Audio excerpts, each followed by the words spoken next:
importante a gente imaginar que a gente convive numa sociedade que, em parte, está doente. A violência psicológica, ela é a porta de entrada para as demais. Então não adianta ficar esperando que uma pessoa que está namorando, é tóxica, mas quando casar vai melhorar.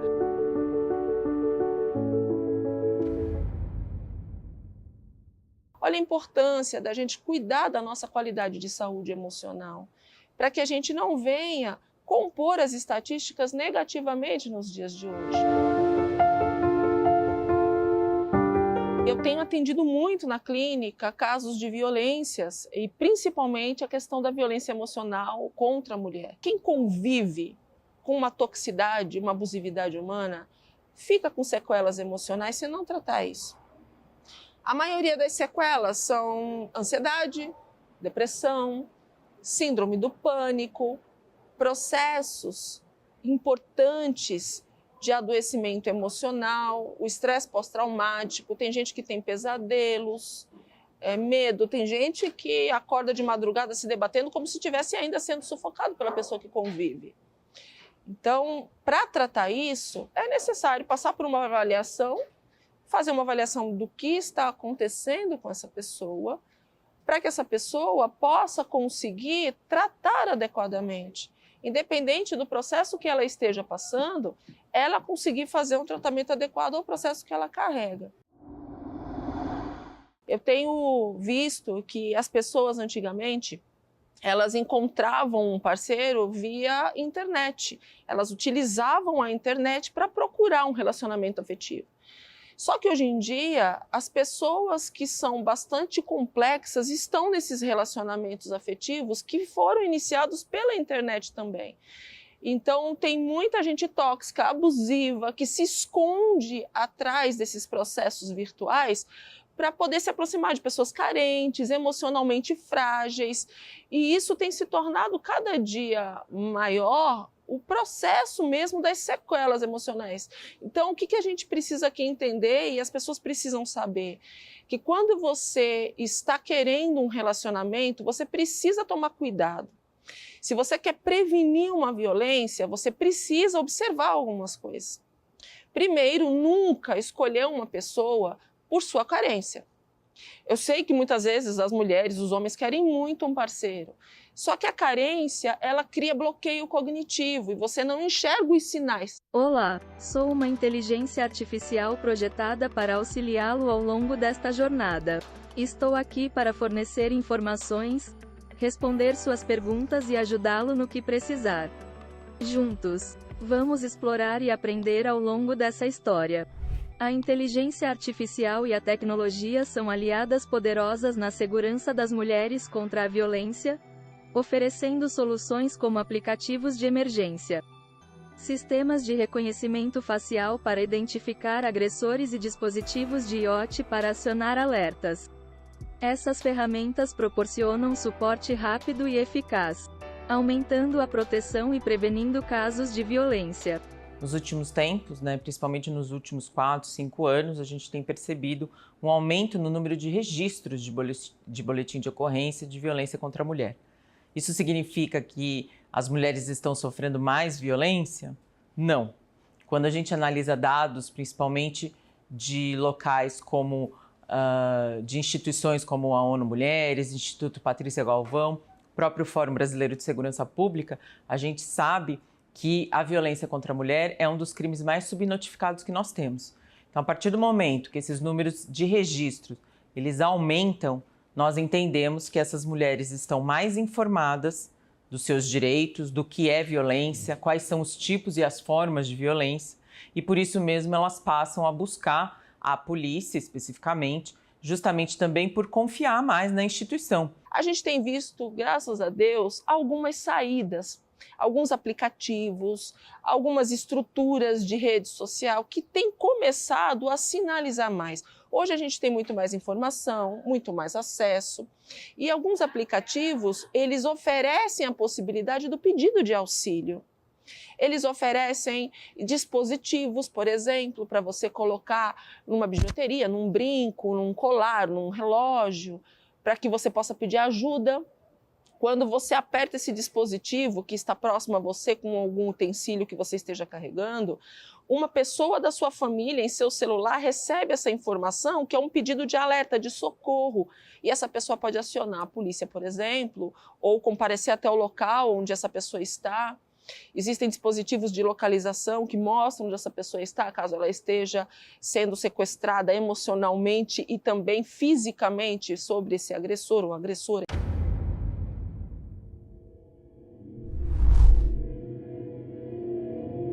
Quando você está no auge, no ápice do sucesso, quando você está sendo reconhecida, está feliz, sorridente, aparece um príncipe. Apareceu um príncipe na minha vida. Apareceu um príncipe na minha vida. Depois de um tempo, quando já fomos conviver, ele falava... Sim, a primeira coisa que ele fez, esqueci de falar, Flávia, saia do trabalho. E eu saí do trabalho com a certeza que eu estava fazendo a melhor coisa do mundo. De repente, estava morando numa mansão cinematográfica com vários empregados. E eu era o ser mais infeliz da face da Terra. Uma infelicidade total. Eu vivia numa lama movediça, porque ele era carinhoso no início, aos poucos começou. Tudo você depende de mim. Tudo que você tem aqui, você depende de mim, porque tudo para você cai do céu. Você vai até o médico com as crianças, tivemos 2 filhos. Você chega até 6 horas. Se passar das 6 horas, você não entra. Então eu tinha que chegar até 6 horas. Se eu não chegasse até 6 horas, ele soltava todos os cachorros, mais de 30 cães, fila, são enormes, e eu não entrava. Então ele fez isso reiteradas vezes. Vinha para cima de mim, me batia com cabide. Aí eu comecei a me trancar no quarto com medo dele. Aí ele batia na porta. Neném, abre a porta, eu estava nervoso. Aí eu abria. Aí eu falava, eu acho que o problema é comigo. A gente começa a se questionar achando que o problema é com a gente. É comigo. Depois de reiteradas vezes, muitas vezes, me batendo com cabide, me batendo no meu rosto, me cuspindo, eu falei, eu vou tomar uma atitude. Aí fui numa delegacia. Mas eu tive a sorte de encontrar um delegado que se comoveu com a minha situação e foi até a minha casa. E com a polícia lá no megafone falando, olha, se o senhor não abrir o portão, a polícia vai estourar e vai entrar e vai matar os cães. Aí ele veio. E quando isso acontece, eles são de um cinismo a toda prova. O que está acontecendo? Não, imagina, doutor, que eu não ia abrir para os meus filhos. Imagina, ela é louca. É incrível o poder que eles têm na mente da gente. Porque parece que, assim, que eles minam tanto, que eles sugam tanta energia da gente. Suga, que a gente fica sem força, sem raciocínio. E eu separei. Porque a mulher separa. Depois de um tempo, o que acontece? A gente volta. Eu separei e voltei umas 6 vezes. Só que eu falo, cada vez que você volta é pior. É pior. Eles agridem mais, as palavras são mais ásperas. Parece que eles falam assim, ela está aqui. Ele falava para mim, você está aqui, ó, na palma da minha mão.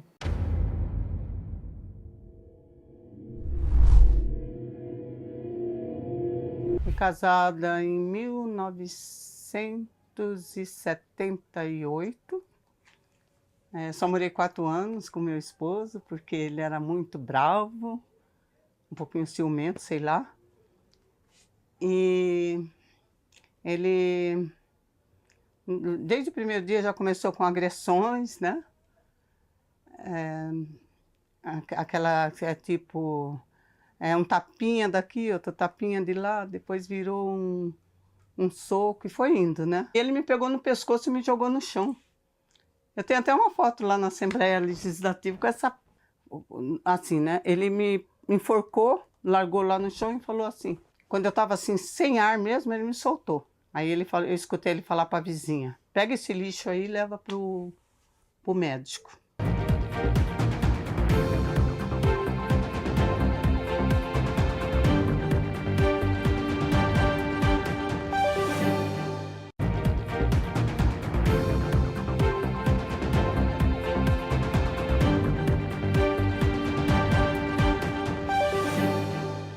Conhecer a Lei Maria da Penha é crucial para garantir a proteção e os direitos das mulheres em casos de violência doméstica. Essa legislação estabelece medidas protetivas e punições para agressores, além de promover a conscientização sobre o tema.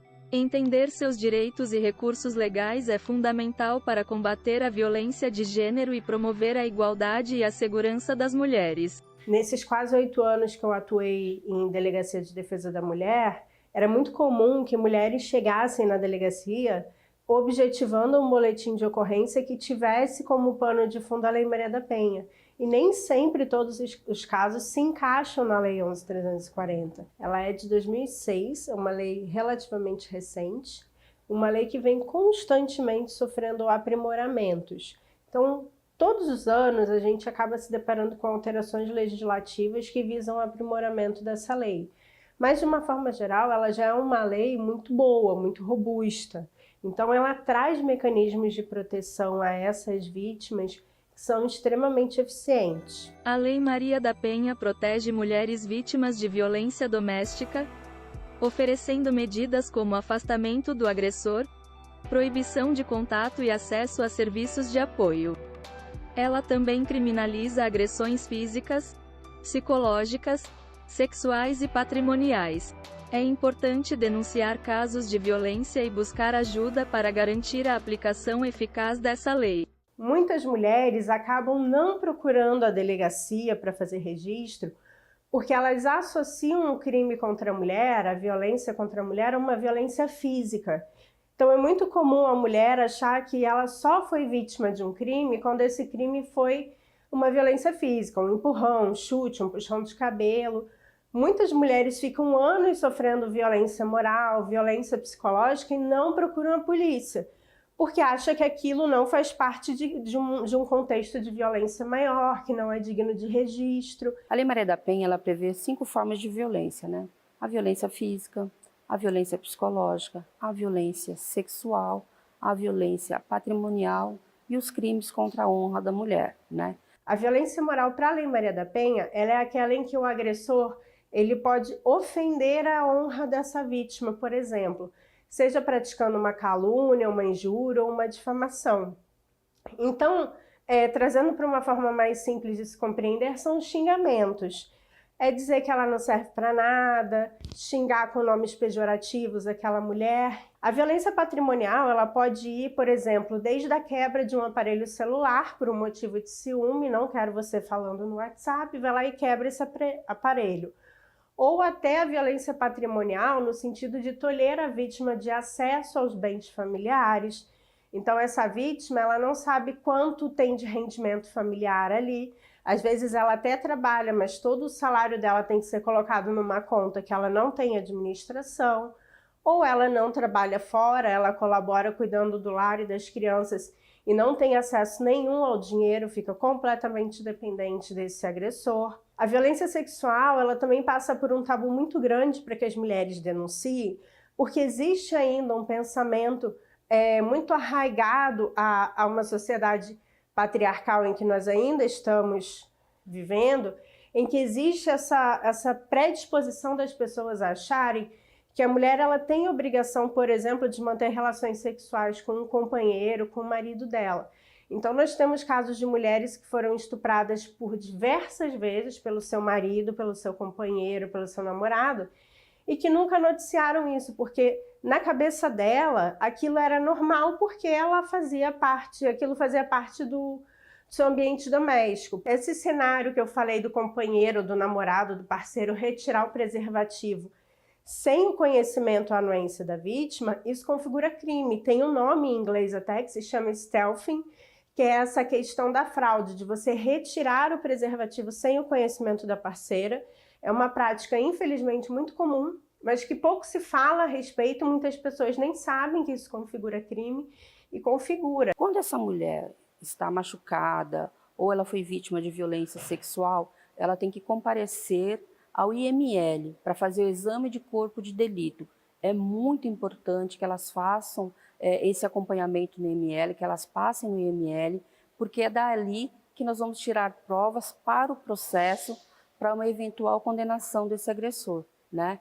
Feito o exame de corpo de delito, elas têm que procurar um médico. Quando elas procuram um médico, é importante que elas peçam, aonde elas foram atendidas, uma cópia do relatório, uma cópia do prontuário, que também é um tipo de prova que vai ser anexado no processo. E por fim, nós temos a questão relacionada à violência psicológica, que também é uma violência extremamente difícil de ser, digamos assim, diagnosticada pela vítima. Porque a violência psicológica ela é, de certa forma, silenciosa. São atos praticados que, muitas vezes, a vítima não percebe que está sendo violentada ali. Então, são ameaças, perseguições. Uma violência psicológica extremamente comum, que, infelizmente, aparece com muita frequência na delegacia, é a ameaça. A ameaça ela é no direito que a gente chama de promessa de mal injusto e grave. Então, não é toda e qualquer situação que vai configurar uma ameaça. A ameaça ela precisa ter esse conteúdo de mal, injusto e grave. Então é aquela promessa de se você me deixar, eu vou te matar. Se você não ficar comigo, você não vai ficar com mais ninguém. Você não vai ficar com esse cara, ou você fica comigo, ou você vai morrer. A gente tem aí condenações de 3 a 6 meses. E quando o homem responde por tentativa de feminicídio, as penas são aumentadas, né? Tem um aumento de 1/3. É por isso que a lei do feminicídio existe, né? Para ela ter um aumento de pena desse homem em situação de agressão. A Lei Maria da Penha também prevê, quando a mulher sai de casa, alimentos provisionais, né, alimentos provisórios para ela e para as crianças. Então, a Lei Maria da Penha ela é muito importante na proteção dos direitos das mulheres e dos filhos dessas mulheres em situação de violência, né? Então, é uma lei bem completa. Nós falamos que é uma lei socioassistencial, porque ela garante o atendimento jurídico, mas ela também garante que essa mulher tenha condições de se manter, né, nos primeiros meses de separação. Ao mesmo tempo, a gente tem visto que a tecnologia, a cada dia, tem sido uma saída para auxílio dessas mulheres.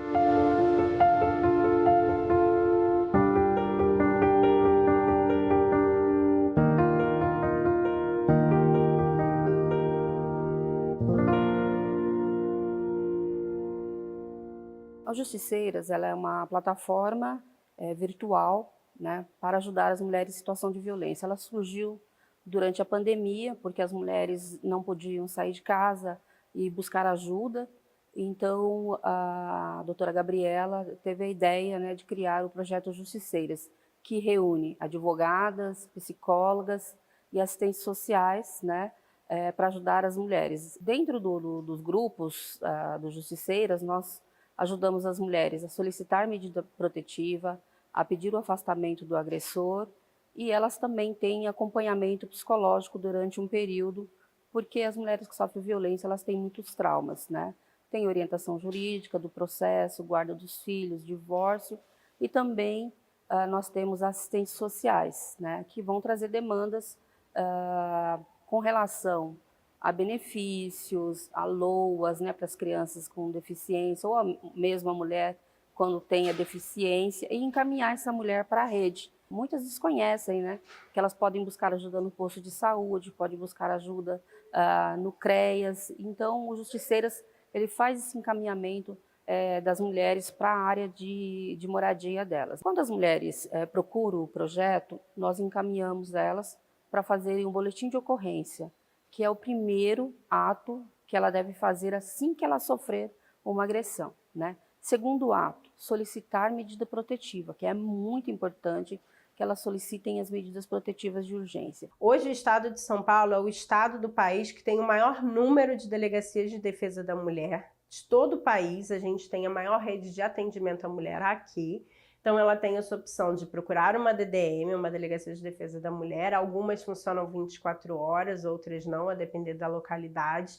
Ela pode fazer esse registro como uma segunda opção em uma delegacia de bairro, que é aquela delegacia mais próxima da casa dela, que ela achar mais conveniente. E ela também tem a opção de fazer esse registro pela Delegacia de Defesa da Mulher online, que é a delegacia eletrônica.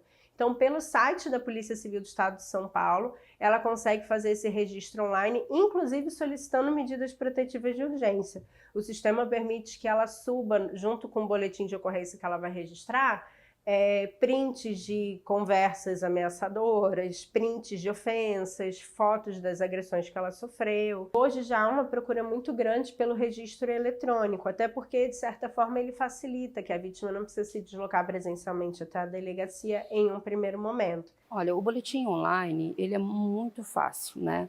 Também surgiu durante a pandemia, a Secretaria de Segurança Pública disponibilizou o boletim eletrônico naquele período, ele não saiu mais do ar, foi um avanço para a gente, é uma política pública de Estado também, e ela entra no site da Secretaria de Segurança Pública do Estado dela, e ela lá embaixo vai ter violência doméstica contra a mulher. E ela faz um relato do que aconteceu, solicita a medida protetiva e envia. No outro dia ela vai receber no e-mail dela uma confirmação, se está tudo completinho, se falta algum dado, se ela precisa comparecer até a delegacia. Se está tudo certinho, ela recebe a medida protetiva na casa dela. Ela faz esse registro online, ele é prontamente recebido por uma equipe que atua 24 horas no Departamento de Inteligência da Polícia Civil, e aí essa equipe vai fazer a avaliação do registro, verificado que realmente é caso de violência doméstica, que houve o pedido de medida protetiva, essas medidas vão ser encaminhadas para o destino. Então, é muito comum que em menos de 24 horas a vítima já tenha até mesmo a resposta acerca das suas medidas protetivas. Elas têm muita dificuldade em fazer o boletim de ocorrência e dar prosseguimento no inquérito policial. E quando chega perto do julgamento, geralmente elas querem retirar a medida protetiva para que não haja uma condenação. Então, a gente faz esse amadurecimento delas, elas vão fazer boletim de ocorrência já decididas no que elas querem. Existem pesquisas que comprovam, realizadas, que mostram que mulheres que solicitaram medidas protetivas de urgência têm-se, nesses casos, um índice muito reduzido de feminicídios. Então, foi feito um estudo que comprovou que a maior parte das vítimas de feminicídio, que é o homicídio, né, a consumação do homicídio praticado contra a mulher por razões de gênero, por exemplo, grande parte das vítimas de feminicídio eram mulheres que nunca haviam solicitado medidas protetivas ou não haviam procurado ajuda do Estado por algum motivo. Então, a medida protetiva não é algo que cabe ao delegado avaliar se vai pedir ou não. É a vítima quem decide. Então, não importa se a autoridade policial entende, é um caso mais leve, um pouco, não há necessidade. Não, a autoridade policial, ela faz a orientação. Cabe à vítima decidir se ela vai ou não fazer a solicitação dessa medida protetiva. E quem decide sobre a medida protetiva, em regra, é o Poder Judiciário, é o juiz. Quando nós divulgamos os Justiceiras assim no primeiro dia, foi aquela loucura. Uma loucura. Todo mundo queria ser voluntário nos Justiceiras. Muitos casos. Em uma semana nós tivemos quase 1000 casos. São quase 15 mil voluntárias que os Justiceiras têm hoje. Mais de 15 mil vítimas atendidas. Nós atendemos fora do país. Em vários países nós temos justiceiras atuando e atendendo mulheres fora do Brasil, com esse intuito, né? Salvar, proteger, manter elas seguras, né? E que elas saibam, né, aonde buscar ajuda. Você pode encontrar aplicativos de segurança para mulheres na loja de aplicativos do seu celular, como a App Store ou Google Play. Pesquise por termos como segurança feminina ou segurança pessoal, para encontrar opções que atendam às suas necessidades. O SOS Mulher, o aplicativo SOS Mulher, ele foi substituído pelo aplicativo SP Mulher. Nesse aplicativo, que usa a inteligência artificial, ele tem em um único aplicativo um combo de funcionalidades. Entre elas, o botão do pânico, quando a mulher tiver medida protetiva a seu favor, né, deferida a seu favor, o próprio registro do boletim de ocorrência. Essa mulher já consegue registrar pelo app o boletim de ocorrência, solicitar medida protetiva, juntar fotos de lesão, eventualmente prints de conversa. Tudo isso já é possível ser feito num único aplicativo, que a mulher baixa no seu telefone e, a partir de então, ela pode utilizar dessas ferramentas, utilizando-se, né, da inteligência artificial. De fato, tudo que vem a somar, principalmente voltado, né, à proteção integral das mulheres, é sempre bem-vindo. É possível ainda que algumas mulheres, em casos mais graves, sejam inseridas em programas mais específicos de rondas, em que ou a Guarda Municipal, ou a própria Polícia Militar, ou até algumas equipes da Polícia Civil podem esporadicamente aparecer na casa dessa pessoa, no local indicado, para verificar a situação.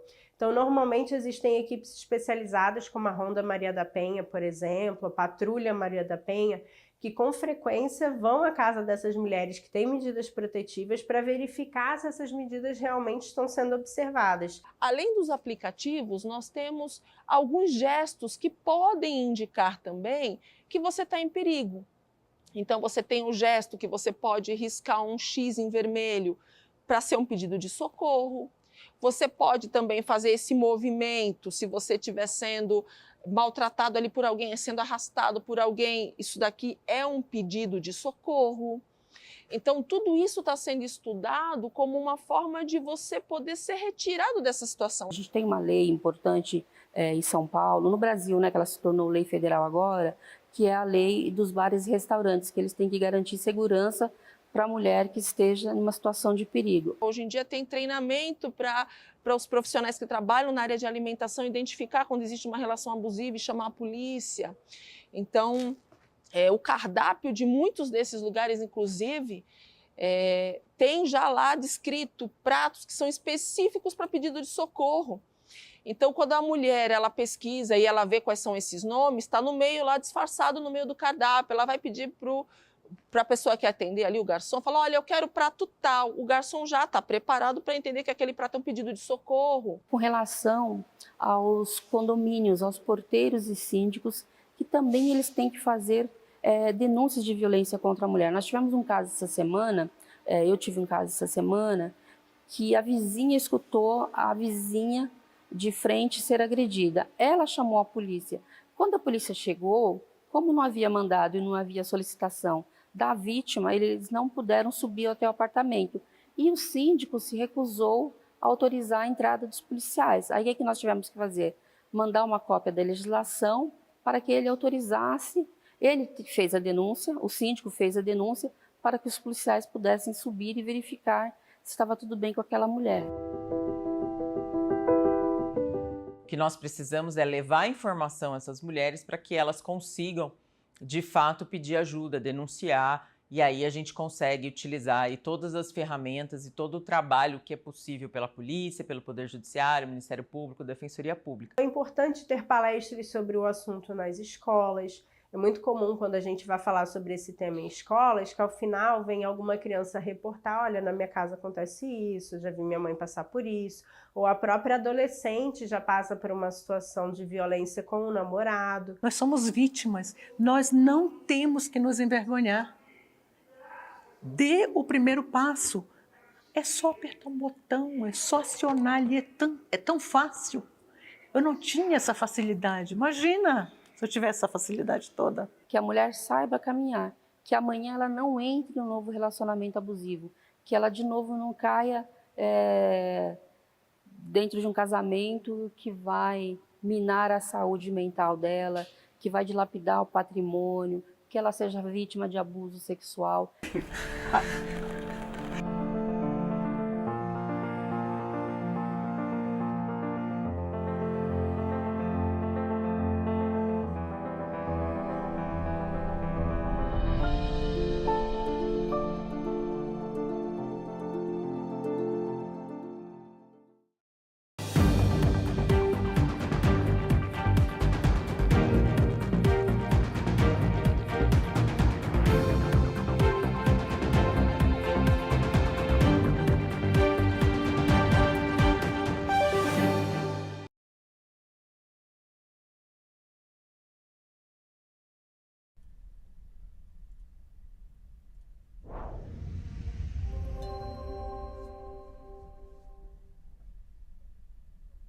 Olá, bem-vindos ao CAPES em 5 minutos. Eu sou Gabriela Matos e trago agora as seguintes notícias. Encontro mostra inovação pedagógica na educação online. Algoritmo une planetas e construção civil. E foi publicado calendário para alterações em programas de pós-graduação.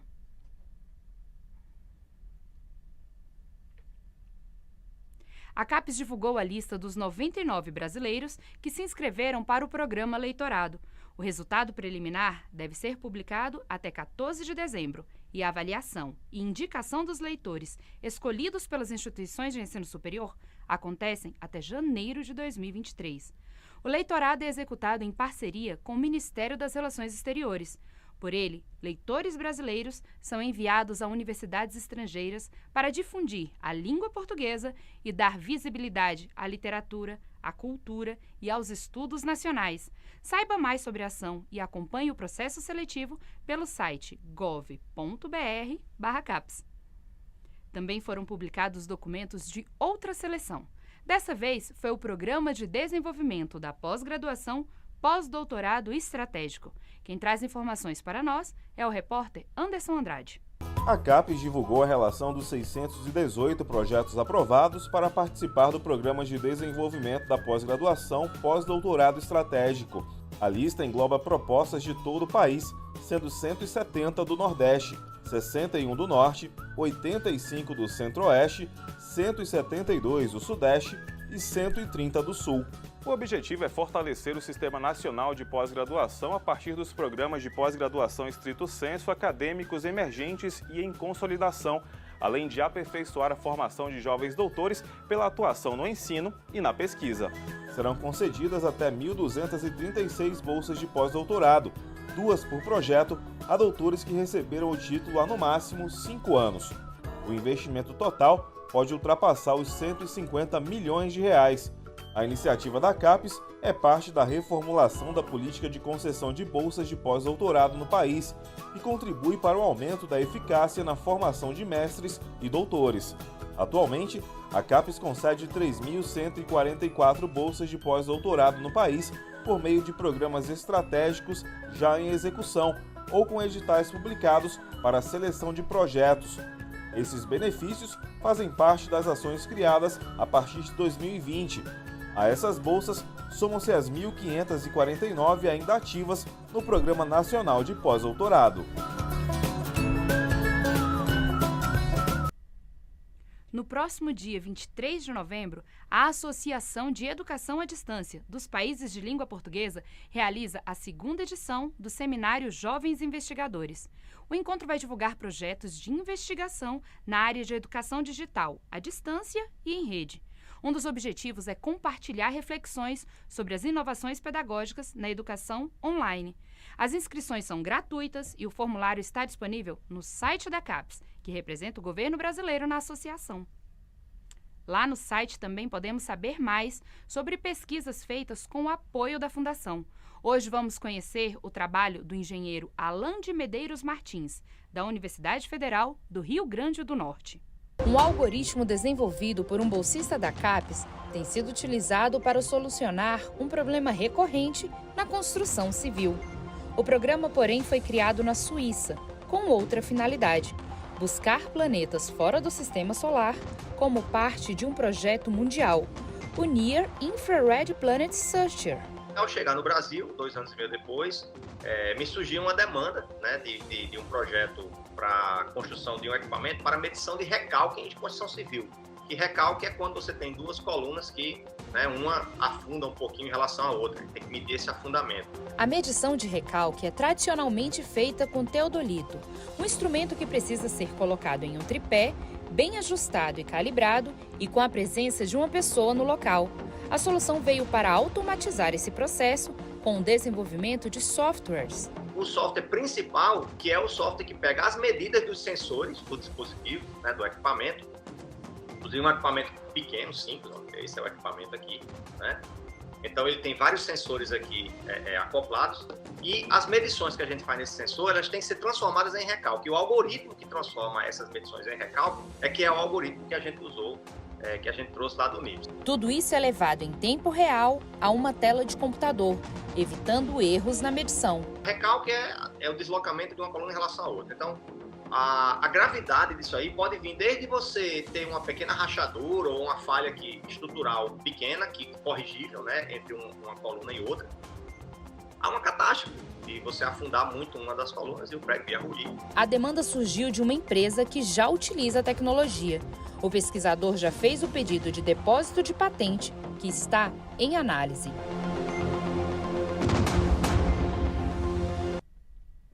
CAPES publicou o calendário de alterações que podem ser aplicadas aos programas de pós-graduação estrito sensu, mestrado e doutorado, regulares e em funcionamento.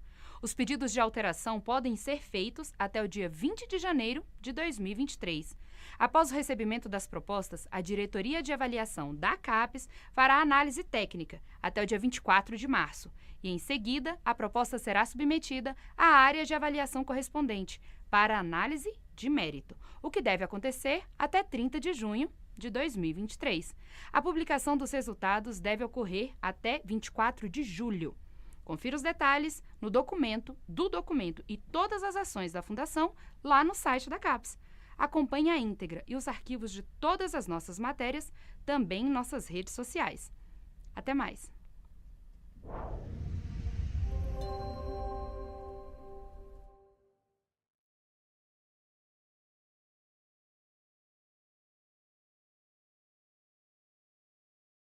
Eu tenho a lembrança da Constituinte como um período muito alegre, um período em que a gente imaginava que tudo fosse possível. É importante nós nos lembrarmos que ela foi feita num contexto de muita mobilização. Eu acho que para falar da Constituição de 88, é fundamental a gente lembrar um pouco do passado recente do Brasil, quer dizer, aquele período que antecedeu ao fim do regime militar. Na época, achava muito estranho, porque você não podia usar cor vermelha, era proibido usar vermelho em qualquer layout. Quando eu entrei na Câmara, simplesmente já estava cassado meu mandato, quer dizer.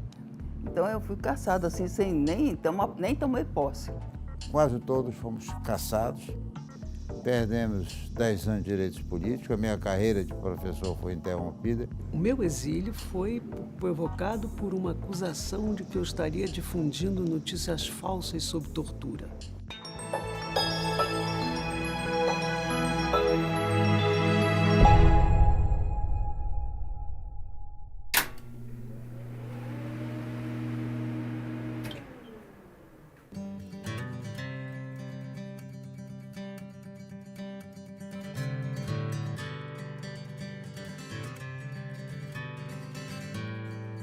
Senhores constituintes, instala-se hoje a Assembleia Nacional Constituinte.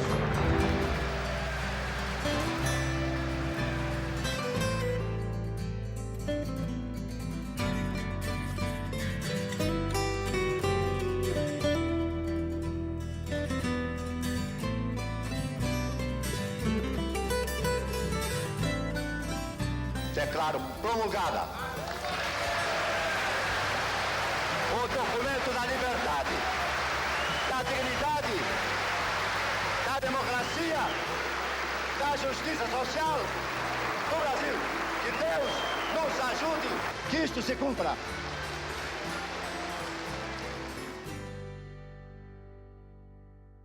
Claro que a gente tem que reconhecer que houve avanços no período militar. Em contrapartida, havia a questão, vamos dizer, da censura, da dificuldade de você expressar, de expressão.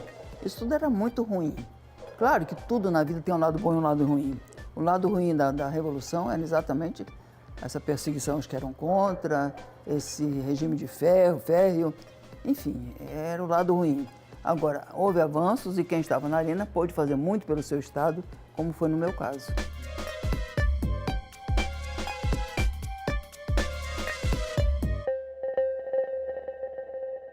Os deputados viviam em apartamentos alugados, não havia gabinete, havia um grande salão onde você tinha cada um a sua máquina datilográfica, onde você preenchia os seus discursos, os seus pareceres, e só haviam 2 gabinetes, que eram os gabinetes da liderança e dos presidentes, secretários-gerais dos partidos Arena e MDB. Ora, eu tinha um carro, um Fusca, então vim com minha mulher, com meu filho, para o Rio. Eu estava no Rio quando a cassação me atingiu. E havia o estatuto do cassado, do governo militar, que proibia que você saísse do local onde você se encontrava.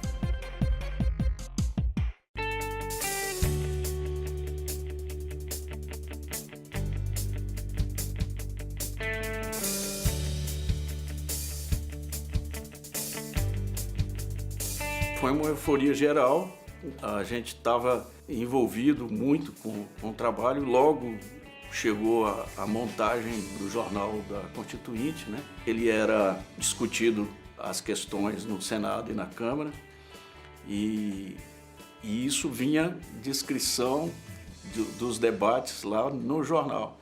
O jornal também tinha uma parte de cartas da população, carta de criança, carta de... Isso era muito bacana, porque nada ficava de fora, né?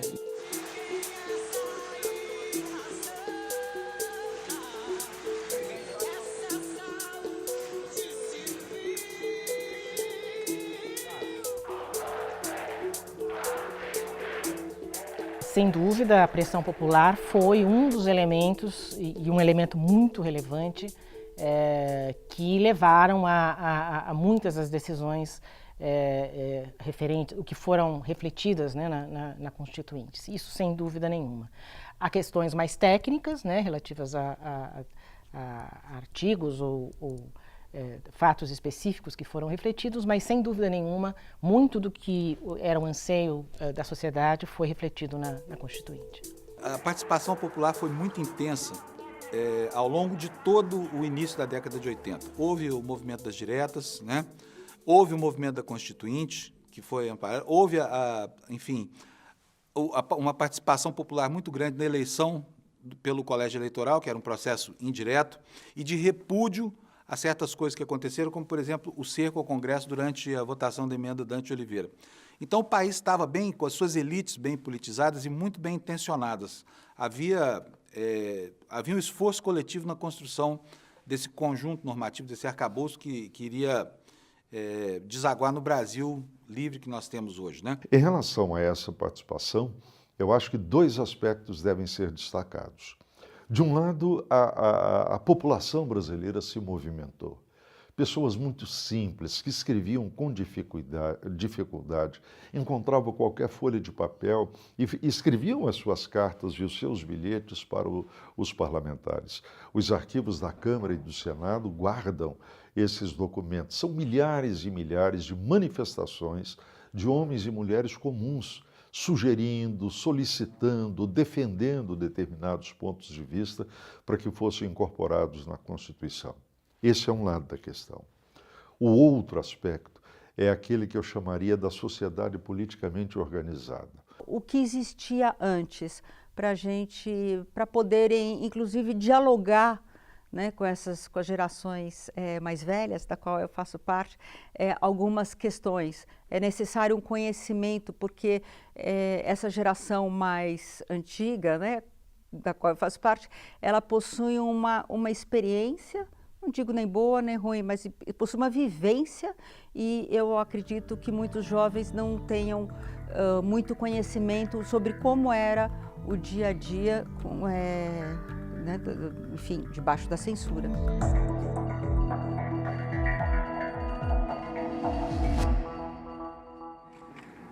Os senhores não poderão ficar omissos, os senhores não terão como ficar alheios a mais essa agressão movida pelo poder econômico, pela ganância,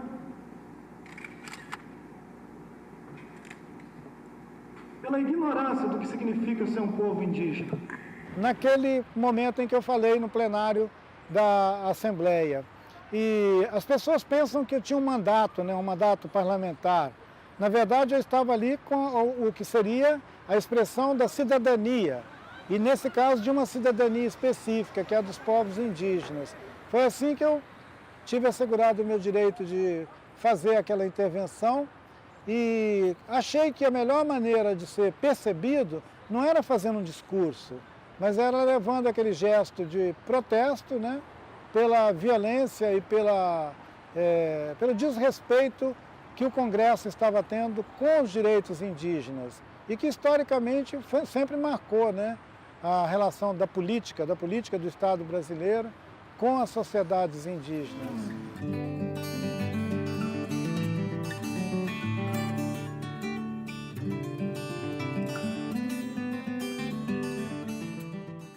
Sem dúvida nenhuma, a Constituinte é como um grito de liberdade. A Constituinte foi um momento luminoso, depois de uma longa luta contra a ditadura, a possibilidade de redesenhar o Brasil, através desse texto constitucional que era tão esperado por nós, né?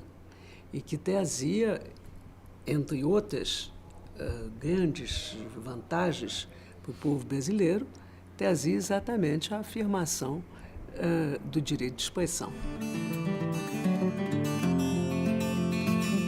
As pessoas mandavam a sua opinião, não, eu gostaria de ter um país desse jeito, né? Os direitos do trabalhador, o direito da área de agricultura, né?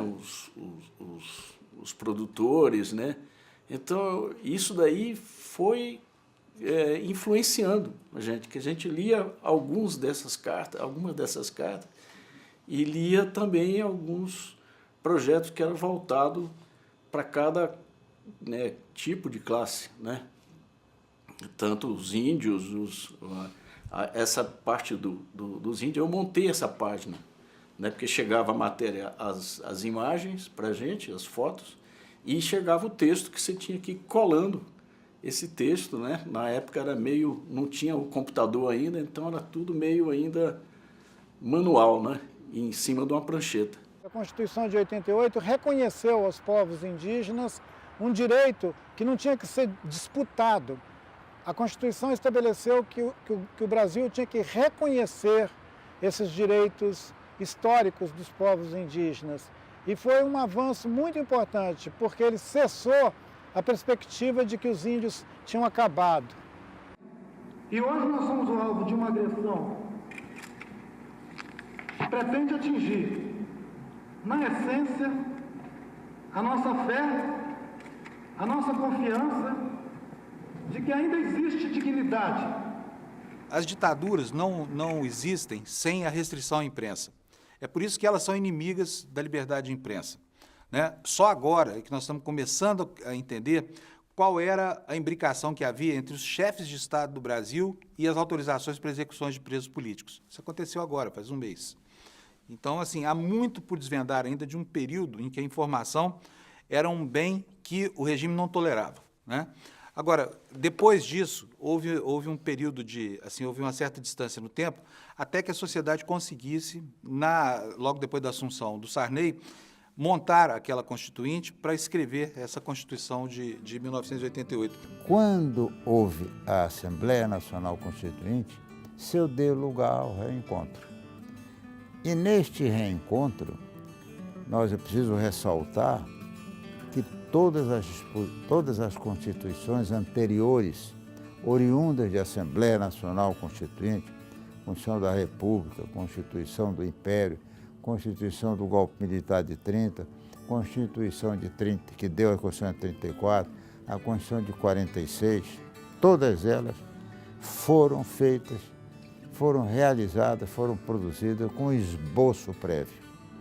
Esse esboço prévio não ocorreu na Assembleia Constituinte de 87 e 88.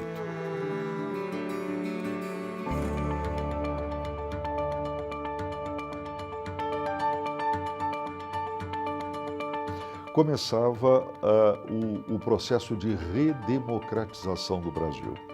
Os 5 anos do governo Sarney foram interessantes do ponto de vista político, ou seja, a abertura democrática não sofre revés.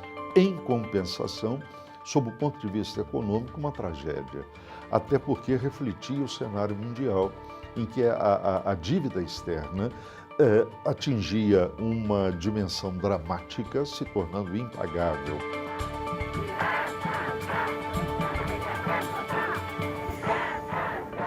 Era de euforia, quer dizer, finalmente, quer dizer, era um anseio popular muito forte, né? Você vê a direta já, quer dizer, a meninada, que aliás, como sempre, né? São os jovens que vão para a rua, que exigem, que querem, que impulsionam. Então, chegou um crime que não tinha mais como segurar. não tinha como deter mais. Então, quando a Constituinte foi, vamos dizer, elaborada, quando começou, era um sentimento de absoluta euforia. Agora sim, agora vai. Era essa sensação que se tinha. Então, a Constituição de 1988, ela inaugurou um novo período na história do Brasil e na sua relação com as sociedades indígenas. Mesmo que a gente tenha uma reação muito grande, 30 anos depois daquele capítulo dos índios, aquelas pessoas que negam aqueles direitos, eles não têm como negar as conquistas de fato que foram feitas. Eu acho que para o povo indígena está valendo essa redescoberta do Brasil a partir da década de 80, quando nós começamos a fazer parte, no conjunto da sociedade brasileira, daquela cidadania que luta por expandir e por ampliar os seus direitos. O direito, inclusive, daqueles povos que estavam considerados como extintos, né? Eu acho que foi o grande trabalho que eu realizei, que é reconhecido, uma espécie de aglutinação, uma espécie de concordância, de acomodar as ideias. Foi por isso, e em função disso, que essa nossa Constituição tem, e eu também critico,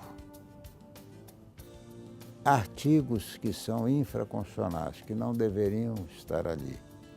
Mas cada parlamentar vinha de um passado, que era aquele passado de perseguição aguda, e queria colocar o seu texto na Constituição Federal, que era natural. Porque um artigo da Constituição, estando ali dentro, é muito mais difícil de ser retirado do que numa legislação ordinária. E cada um sabia disso. E ela, é claro, o que se pôde expurgar foi retirado. A pedido lá, acho que do deputado Ulisses, e tanto que foi ele que escolheu, né, a capa, e nesse dia eu vi os trabalhos sendo devolvidos, assim, ó, está pedindo mais alguns e só hoje seria o último dia, né? E eu imediatamente fui para a minha prancheta e recortei algumas coisas, né?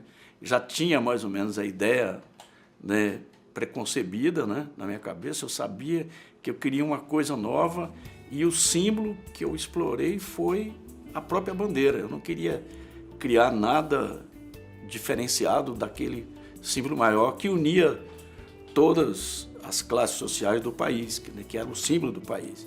A única coisa que eu fiz foi eliminar aquela simbologia que existia na Ordem Progresso, porque eu achava que não existia isso mesmo, e as estrelas que compunham os estados, o Distrito Federal e tudo. Então eu queria, como se estivesse criando uma nova ordem. Então eu pus ela em pé, como se estivesse puxando para ver o que acontecia. Eu deixei a questão em aberto. Nosso país hoje, e cada vez mais, precisa da cidadania, porque só a cidadania responsável e comprometida produzirá um Estado muito melhor. Eu continuo acreditando no Brasil, e acredito no Brasil em que cada cidadão possa exercer a sua liberdade de maneira crítica, bem informada, e para isso nós precisamos das mídias, da imprensa livre, de todas as formas de comunicação cidadã.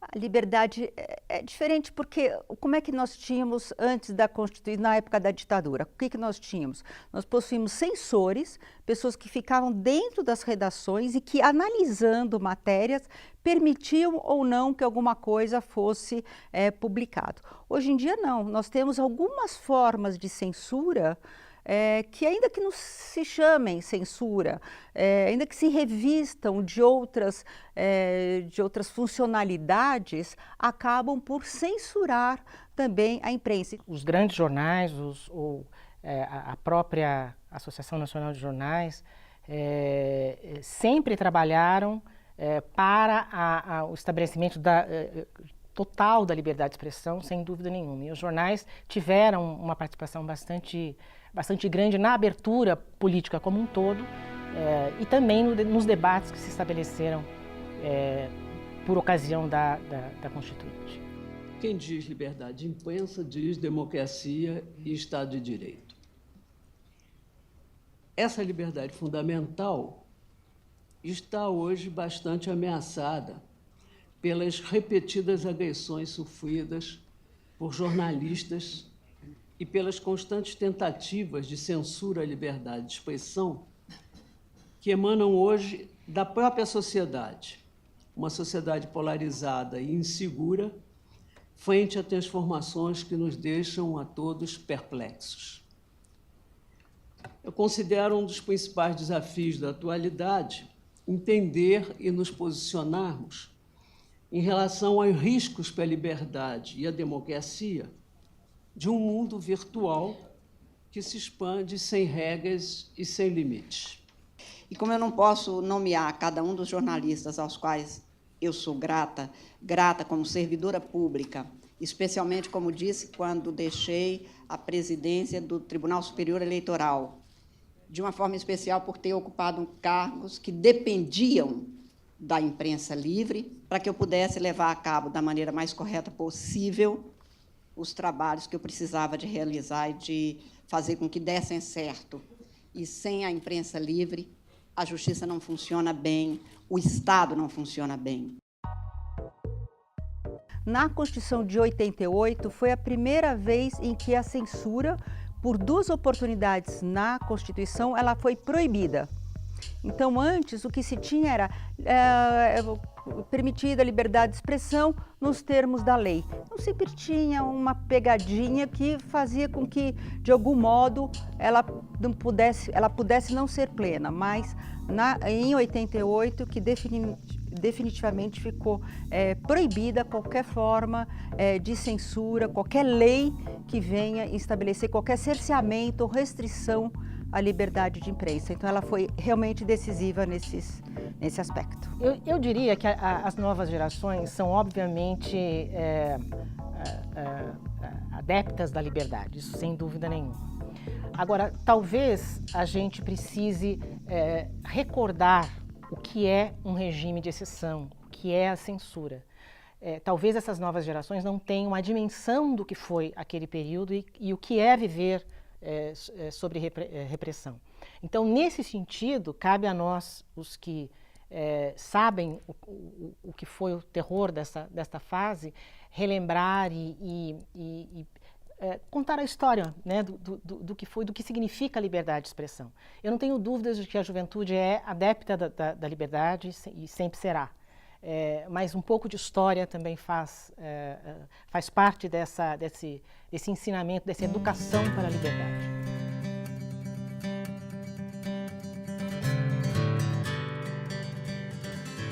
Eu aprendi, a minha consciência de liberdade aumentou cada vez mais, ampliou.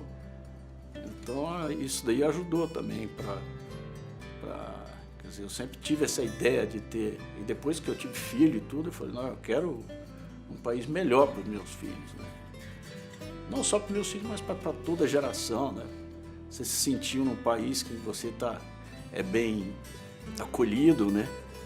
Que você está na sua casa, né? Por mais que você saia, mora em outro lugar, mas o seu país é a tua casa, né? Então a gente tem que cuidar da nossa liberdade, da nossa, né? É isso, a gente tem que aprender a cuidar mais do país, né? Do que é da gente mesmo, né? Em 30 anos, o mundo mudou tanto, nós estamos atravessando uma mudança de era, e o Brasil não escapa disso, que é claro que a Constituição tem que ser reinterpretada, aperfeiçoada, porque ela não poderia prever muita coisa que aconteceu depois, né? Um bom exemplo disso é o papel que hoje tem a internet, as redes virtuais, né? na informação, com digamos assim, deformações do tipo fake news, coisas desse tipo, que tem que ser analisadas, trabalhadas e encontrado uma solução para isso, porque não era previsível, isso não existia. E outras tantas questões que vêm sendo enfrentadas corajosamente pela sociedade brasileira. Eu acho que a Constituição brasileira foi produzida para que o país pudesse ter restabelecido a democracia. A grande preocupação naquele momento era com evitar a volta do arbítrio. Ela é muito complexa, ela é muito detalhista, mas ela é sobretudo uma Constituição democrática. E hoje, assim, olhando em retrospecto, eu acredito que sem essa Constituição talvez o Brasil tivesse patinado muitas vezes, na ausência desse esforço institucional para restabelecer liberdades e tudo mais. Então, assim, a despeito de todas as críticas que se podem fazer a uma Constituição prolixa, eu acho que essa era a Constituição necessária e ela foi promulgada da maneira certa e no momento certo.